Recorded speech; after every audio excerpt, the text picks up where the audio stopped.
کس لیے فکر کریں حشر کے دن کیا ہوگا؟ آیا سرکار کے قدموں میں صد شکر بیٹھے آیا سرکار کے قدموں میں۔ ایک لطیف شعر توجہ کے ساتھ حضور دیکھے گا شعر کہ جب ہم مواضع شریف پر حاضر ہوتے ہیں سلامی کو، تو ہم نے اپنے بزرگوں سے سیکھا کہ ادب یہ ہے کہ مواضع شریف پر سلام عرض کرو اور زیادہ دیر یہاں مت ٹھہرو، حضور علیہ السلام کے قدمین میں آ جائے۔ یہ وہ مقام ہے جہاں سے اپنے آقا کی بارگاہ میں ہم اپنی عرضیاں پیش کرتے ہیں۔ نعت میں شعر کو دیکھیے۔ سرکار کے قدموں میں کچھ دیر سلامی کو ٹھہرایا مواضع پر،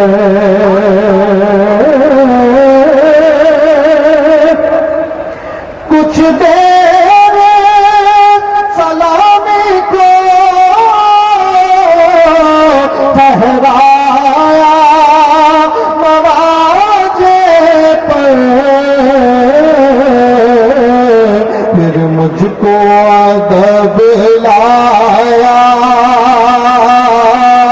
سرکار کے قدموں میں، پھر مجھ کو ادب لایا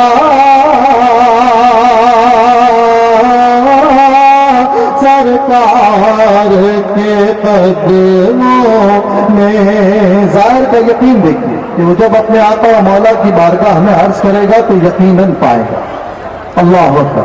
سرکار کے قدموں میں کچھ کہنے سے پہلے ہی پوری ہوئی ہر خواہش، پوری ہوئی ہر خواہش، کچھ کہنے سے پہلے ہی پوری ہوئی ہر خواہش، جو سوچا وہی پایا سرکار کے قدموں میں، اللہ نے پہنچایا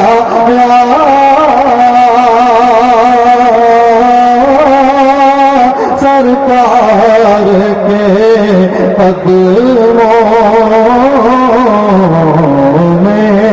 آخری کلام مختصر کر دیا میں نے، لیکن آخری کلام وہ ہے جو آپ کی روحوں کی آواز بھی ہے اور میرے قلب کی آواز ہے، کائنات کے ذرے ذرے کی صدا ہے، اور ہم جو کسی نہ کسی کے ہاتھ میں اپنا ہاتھ دیے ہوئے ہیں، کسی نہ کسی کا طوق غلامی اپنی گردن میں ڈالے ہوئے ہیں، ہم نے اپنے بزرگوں سے، انہوں نے اپنے بزرگوں سے سنا ہوا، کیا سنا ہوا ہے اور کس چیز کو اعتراف کیا ہے؟ توجہ سے توجہ سے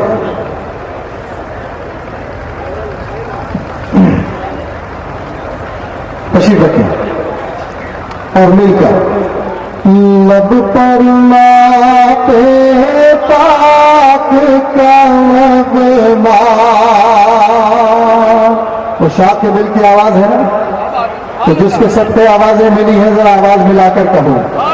لب پر نعت پاک کا نغمہ کل بھی تھا اور آج بھی ہے۔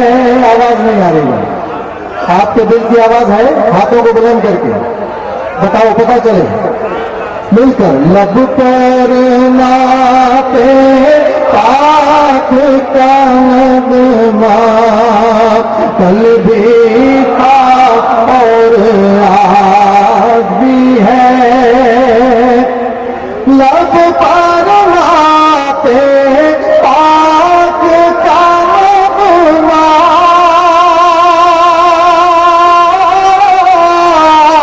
کل بھی تھا آج بھی ہے کس کس کا رشتہ ہاتھوں کو بلند کر کے اور جس کا رشتہ ہے وہی محبت سے کہے تاکہ فرشتے لکھ لیں میرے نبی سے میرا رشتہ کل بھی تھا اور میرا رشتہ کل بھی تھا اور آج بھی ہے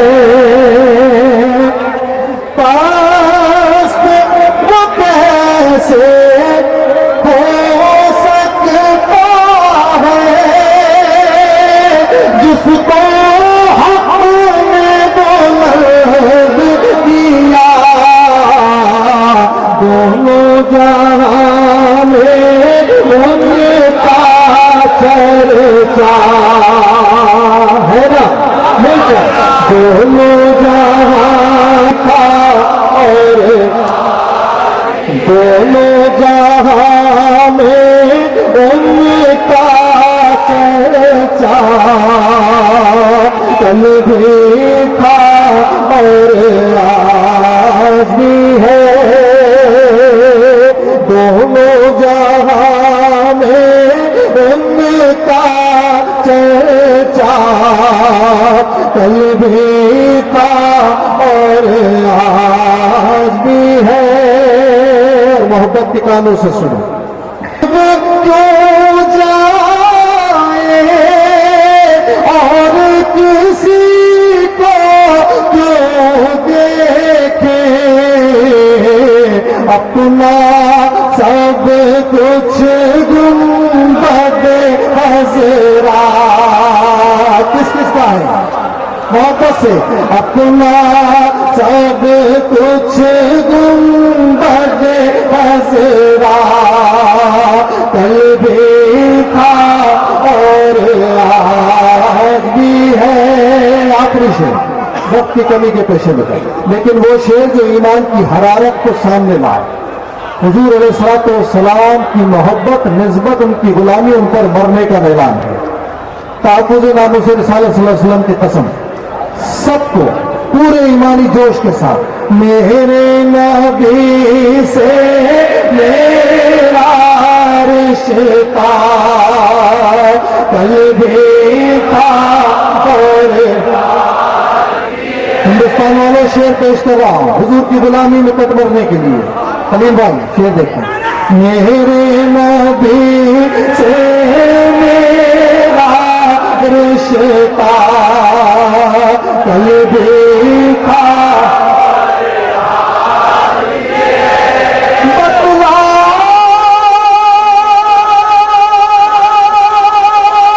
دو گستاخ نبی کو غیرت سونی زندہ ہے بتلا گستاخ نبی کو غیرت سونی زندہ ہے ان پر مٹنے کا جذبہ سے ان پر مٹنے کا جذبہ کل بھی تھا سنیوں کا مجمع ہے کہنے کی ضرورت نہیں عشق سے ان پر مرنے کا جذبہ اللہ قبول کرے ان پر مرنے کا جذبہ کل بھی تھا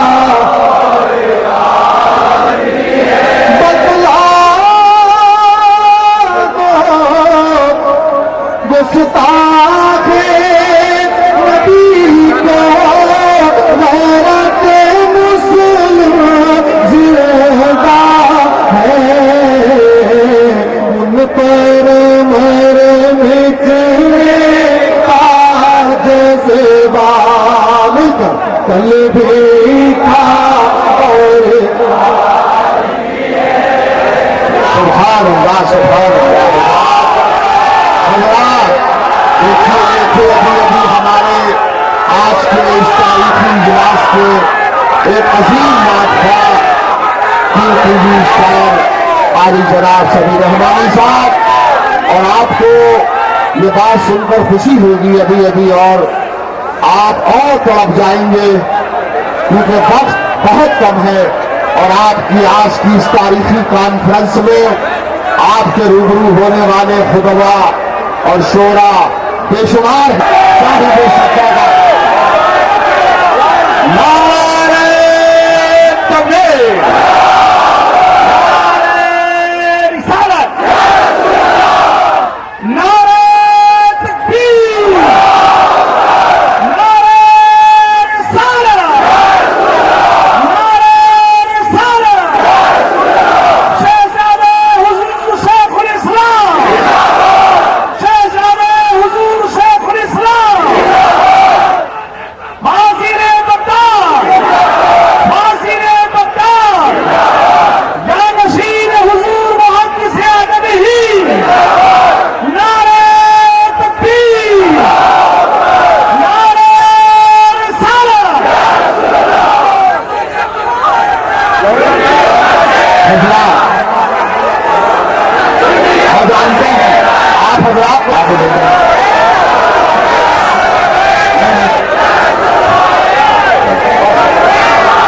نعرہ تکبیر، نعرہ رسالت. پاکستان سے تشریف لائے ہوئے جناب سمیع رحمانی صاحب قبلہ، میں پورے ہندوستان کی طرف سے آپ کا استقبال کرتا ہوں، خیر مقدم کرتا ہوں. آپ نے ہندوستان کے دل کو محسوس کیا ہوگا کتنا محبت بھرا دل ہے.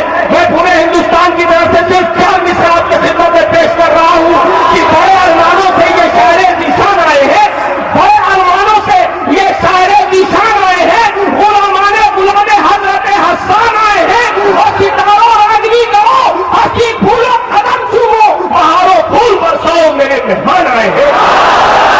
میں پورے ہندوستان کی نمائندگی کر رہا ہوں سمیع رحمانی صاحب، اور ہندوستان کا دل بہت بڑا ہے، جا کے پاکستان کے لوگوں کو بتا دیجیے گا پورا ہندوستان آپ کے لیے چشمے بھرا ہے، آپ کے لیے منتظر ہے.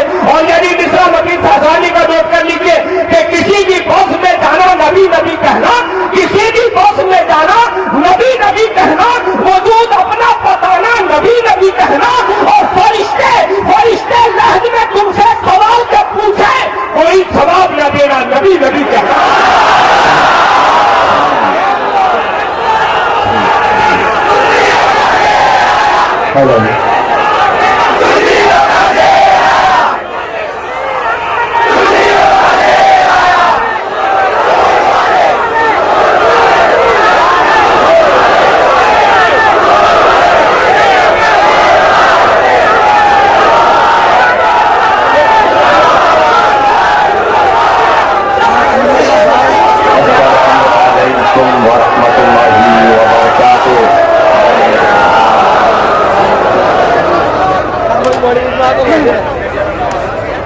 الحمد لله ثم الحمد لله، الحمد لله الذي بعث فينا أشرف الأنبياء والمرسلين،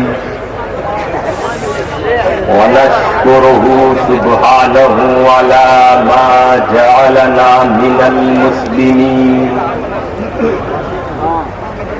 ونعوذ به جل جلاله من شرور أنفسنا ومن شرور الشياطين، ونشهد أن لا إله إلا الله وحده لا شريك له، لا شريك له في السماوات ولا في الأرض. ونشهد أن سيدنا وسندنا وقائدنا وقدوتنا ومعلمنا ومربينا ومحمودنا ومحبوبنا ومولانا ومأوانا وهادينا وناجينا وذخرنا وفخرنا ونورنا وسرورنا ونبينا وحبيبنا وعزيزنا وعظيمنا وكريمنا ورحيمنا وشفيعنا يوم العرض على الله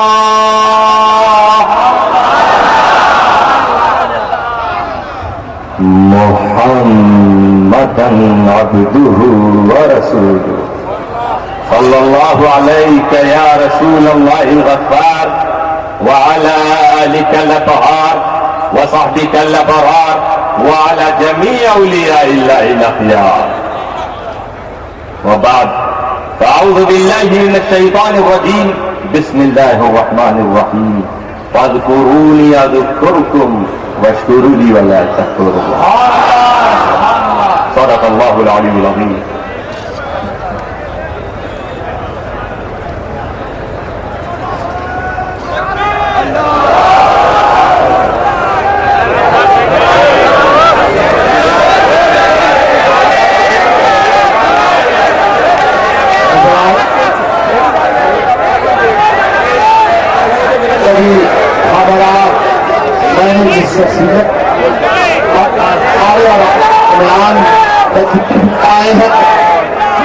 رسول حضرت علامہ اخری صاحب تشریف رکھے آپ حضرات سبھی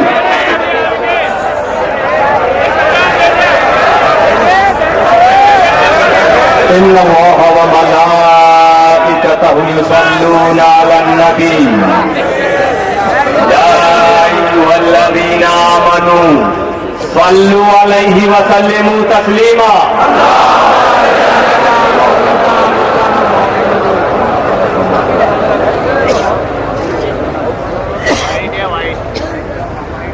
رب تعالیٰ فرما رہا ہے فاذکرونی اذکرکم اپنے بندوں سے کہہ رہا ہے اے بندو تم میرا ذکر کرو میں تمہارا چرچا کر دوں گا بندہ خدا کا ذکر کرے اور خدا بندے کا چرچا شروع کر دے انعام ذکر الہی کا انعام کتنا بڑا انعام بندوں کا ذکر خدا بندوں کا چرچا خدا کرے رب نے پہلے ذکر کرنے کا حکم دیا جس نے ذکر شروع کیا ذکر کا شروع کرنا ہی انعام ہے اس نے حکم دیا تھا تجھے توفیق نہ دیتا تو ذکر کیسے کرتا ذکر کرنے کی توفیق ملی یہی انعام مگر کرم بالائے کرم میں بڑی تیزی سے اختصار کے ساتھ کہتے ہیں بندہ خدا کے حکم کو بجا لاتے ہوئے ذکر شروع کر دے یہی انعام ہے کہ اسے ذکر کی توفیق ملی کرم بالائے کرم یہ کہ ذکر کی توفیق بھی دی بندہ ذکر کرے اب خدا اس بندے کا چرچا بھی کر رہا اور خدا کے چرچا کرنے کی اہمیت کا اندازہ لگاؤ رب کہہ رہا ہے میرا ذکر کرو میں تمہارا چرچا کروں گا کسی ایک علاقے کا حاکم اپنے ماننے والوں سے اگر کہے کہ میرے علاقے کے واسیوں میرے علاقے کے باشندوں تم لوگوں کے پاس جا کے میرے لیے کنونسنگ کیا کرو میرا پرچار کیا کرو میرا ذکر کیا کرو میں دنیاوی حکومت کرنے والوں کی بات کر رہا ہوں جن کی حکومت ایک ضلع تک رہتی ہے اگر کچھ بڑھ گئی تو ایک صوبے تک ہوگی تو اس صوبے کا حاکم اگر کہے کہ ایک پردیش واسیوں یہ میرے اسٹیٹ کے رہنے والوں تم میرا ذکر کرو تو میں تمہارا چرچا کروں گا تمہارا خیال رکھوں گا اب جو لوگ اس حاکم کی بات کو مان کے اس کا پرچار کرتے نظر آ رہے ہیں، اس کا ذکر کرتے نظر آ رہے ہیں، وہ یہ جانتے ہیں کہ یہ ایک صوبے کا صرف مالک ہے. یہ ہمارا خیال رکھے گا تو ایک صوبے تک ہی اس کی حکومت محدود. یہ ہمارا چرچا کرے گا تو ایک صوبے تک ہی چرچا کر سکے گا، اور آگے بڑھے اگر کسی ملک کا وزیر اعظم یہ کہتا نظر آئے کچھ لوگوں سے کہ تم میرا پرچار کرو، میں تمہارا چرچا کروں گا، میں تمہارا خیال کروں گا، میں تمہیں یاد رکھوں گا، میں تمہیں یاد رکھوں گا، تو اب جس نے بھی اس وزیر اعظم کا پرچار کیا، اس کے لیے کنونسنگ کی، وہ جانتا ہے کہ 5 سال تک یہ وزیر اعظم مجھے ضرور یاد رکھے گا. کیونکہ دنیاوی حاکموں کا حال یہی کہ 5 سال کے بعد حکومتیں بدل جاتی ہیں، دوسرا حاکم آئے گا، دوسرے کا چرچا ہوگا، چرچے کی مدت 5 سال. اور اگر کہیں بادشاہت پائی جا رہی ہے، سلطنت، کہہ سکتے ہو کہ جب تک بادشاہ زندہ ہے، کسی ملک کا راجا جب تک جیوت ہے، جب تک وہ لائف پیریڈ میں ہے، تب تک اپنی کنونسنگ کرنے والوں، اپنا ذکر کرنے والے، اپنا چرچا کرنے والے، اپنا پرچار کرنے والوں کو یاد رکھے گا، ان کا پرچار کرتا رہے. لیکن اس بادشاہ کو موت آنی ہے تو یہ دنیاوی حکومت کرنے والے جب کسی سے اپنا ذکر کرائے تو اس کا پرچار 5 سال یا اپنی زندگی تک پرچار ہوا اس شخص کا، مگر اس کی ایک ہاتھ، مگر خدا کہتا نظر آ رہا فاذکرونی اذکرکم. خدا جس کا چرچا کر دے اس کی شان کیا ہوگی. خدا کی حکومت 5 سال کے لیے نہیں، ایک ملک تک محدود نہیں، بلکہ زمین سے لے کے آسمان تک، پہاڑوں کی چوٹیوں سے لے کے سمندر کی گہرائی تک، کائنات کے ذرے ذرے پر خدا کی حکومت، اور ایسی حکومت کہ جس حکومت کا زوال نہیں. تو جب اس خدا نے محدث اعظم کا چرچا کر دیا تو ہم سمجھ گئے کہ گولڈن جبلی 50 سال کی ہی بات نہیں، محدث اعظم کا چرچا جب تک کائنات کا وجود ہے ہوتا رہے گا.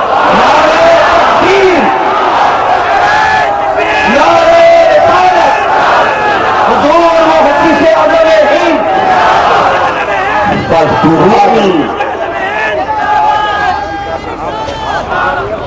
فاذکرونی اذکرکم. یہ بندو تم میرا ذکر کرو، میں تمہارا چرچا کروں گا. مثال کو 50 سال ہو گئے، چرچا آج بھی قائم.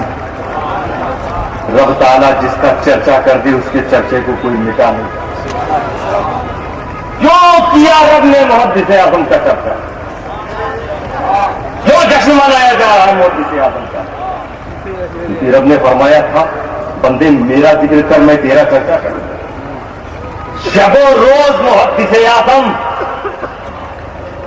خدا کی بندگی میں گزارتے رہے، زندگی کا ایک لمحہ خدا کے ذکر میں گزارا، اس لیے ان کا چرچا ہوا. ہم تو یہ بھی دیکھتے ہیں کہ اس دھرتی پر کچھ ایسے بھی خدا کے ذکر کرنے والے آئے، انہوں نے خدا کا ذکر کیا، دنیا سے چلے گئے، آج ان کا نام بھی کوئی نہیں جانتا.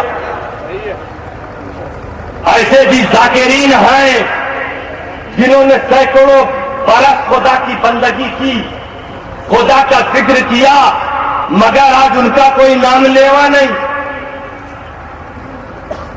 تو یہ کون سا ذکر ہے جس ذکر کے بدلے میں خدا بندے کا چرچا کرتا ہے؟ ثم یوضع لہ القبول کا مستحق بناتا ہے. یہ ایسے بندوں کی شہرت روئے زمین پر قائم کر دی جاتی ہے. ذاکرین بہت آئے، ہر ذاکر کا چرچا نہیں. تو آخر کس ذاکر کے ذکر کو خدا اتنا پسند کرتا ہے کہ اس کا چرچا ہونے لگے؟ تو دیکھا یہی جاتا کہ وہ ذکر جو دوسرے کو ذاکر بنا دے، وہ عبادت جو دوسروں کو عابد بنا دے، وہ سجدہ جو دوسروں کو ساجد بنا دے، وہ زہد جو دوسروں کو ظاہر بنا دے، وہ بندگی جو دوسروں کو خدا کا بندہ بنا دے، خدا ایسے ذکر کو زیادہ پسند کرتا ہے.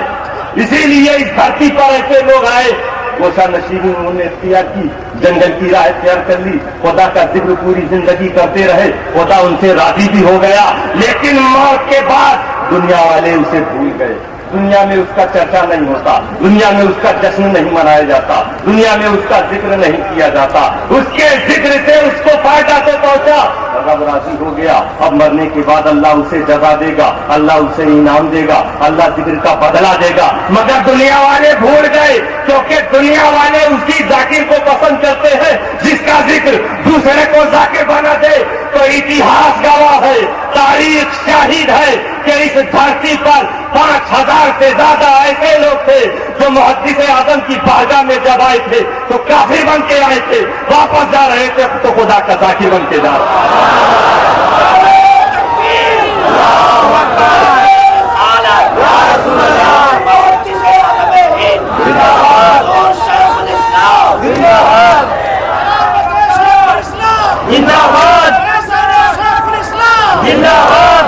ایسا ذکر،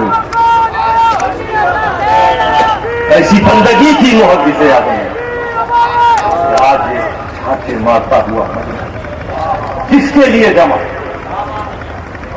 اسی ذات کے لیے جو 50 سال پہلے ایسا ذکر کر کے گئی، ایسی بندگی کر کے گئی جس نے بت پرستوں کو حق پرست بنا دیا. بڑی عظیم تبلیغ فرمائی محبت سے آتی ہے. دنیا کو عمل و کردار کا بہترین نمونہ پیش کیا اور اس راہ میں بڑی مشقتیں اٹھائی، بڑی تکالیف برداشت کی، پوری زندگی سفر. آج بھی وہ لوگ موجود ہیں جنہوں نے محدث اعظم کے ساتھ سفر کیا. آخری وقت کی حالت سفر میں پہنچ رہے ہیں، دوسروں کا دکھڑا سن رہے ہیں، جو گمراہ ہے انہیں ہدایت دے رہے ہیں. آرام نہیں فرماتے تھے محدث اعظم، راتوں رات جلسہ. ان کے ساتھ رہنے والوں نے ذکر کیا ہے شاید ہی کوئی ایسی رات سال میں ہوتی تھی جس میں محدث اعظم کا خطاب نہ ہوتا.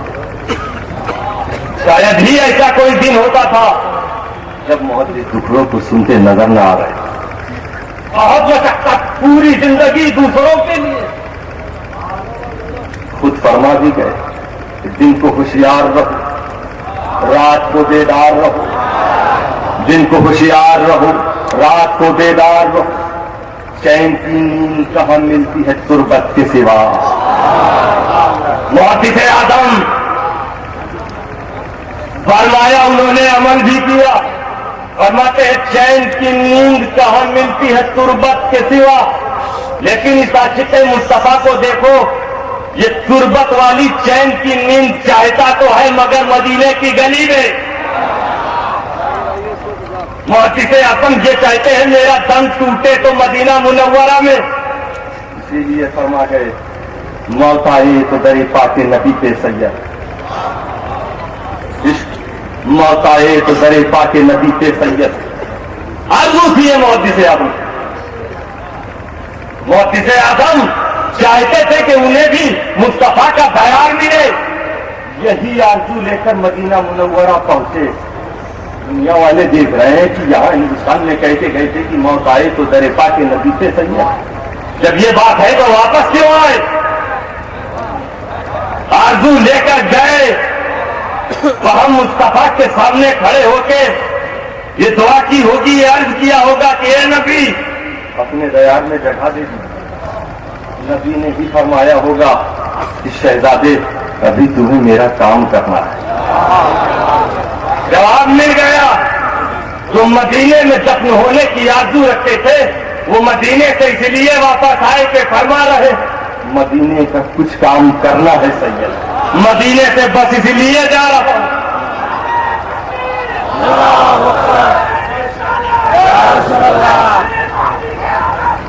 ہم کیوں جمع ہوئے؟ یہ جشن کیوں منایا جا رہا؟ آرزو تھی مدینے میں رہنے کی مگر مدینے کا کام واپس لا رہا ہے.